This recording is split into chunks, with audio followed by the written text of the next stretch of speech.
কতিপয় রাজনৈতিক দল পিয়ারের কথা বলে আন্দোলনের মাঠে যাচ্ছে, তারা কি চায়? একদিকে তারা প্রত্যেকটি রাজনৈতিক দল নমিনেশন দিয়ে তাদের প্রার্থীকে মাঠে নামিয়ে দিয়েছে, আবার আরেকদিকে তারা আন্দোলনের কথা বলছে। তাহলে এটা কতটা স্ববিরোধী?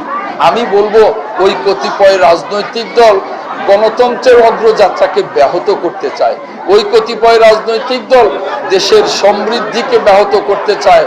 আমরা যেভাবে দেশকে এগিয়ে নিতে চাই, যেভাবে ধ্বংস করে গেছে ফ্যাসিবাদ, ধ্বংসস্তূপ থেকে বাংলাদেশটাকে আমরা যেভাবে তুলে আনতে চাই এবং একটা সমৃদ্ধ বাংলাদেশ সারা বিশ্বের সামনে নতুন করে গড়ে তুলতে চাই, সেইখানে ওই কতিপয় রাজনৈতিক দল বাধা হয়ে দাঁড়াচ্ছে বলে আমরা মনে করি। বাংলাদেশ কিন্তু আন্দোলন সংগ্রামের দেশ।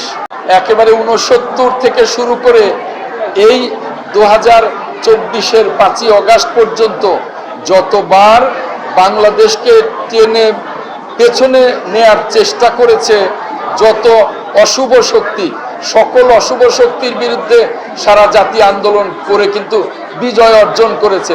বাংলাদেশের ইতিহাসই হলো আন্দোলনের বিজয়ের। এই জাতি কিন্তু কখনো পরাজিত হয়নি, না মুক্তিযুদ্ধে, না ভাষা আন্দোলনে, না ফ্যাসিবাদ বিরোধী লড়াইয়ে, না স্বৈর শাসন বিরোধী লড়াইয়ে।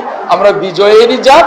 আমরা ইনশাল্লাহ সকল ষড়যন্ত্রকে ভেদ করে নস্যাৎ করে আমরা বিজয় অর্জন করব এবং আগামী নির্বাচনে ইনশাল্লাহ জয়ী হয়ে ইনশাল্লাহ আগামী দিনে দেশ গড়বার জন্য দেশনায়ক তারেক রহমানের নেতৃত্বে আমরা কাজ করব।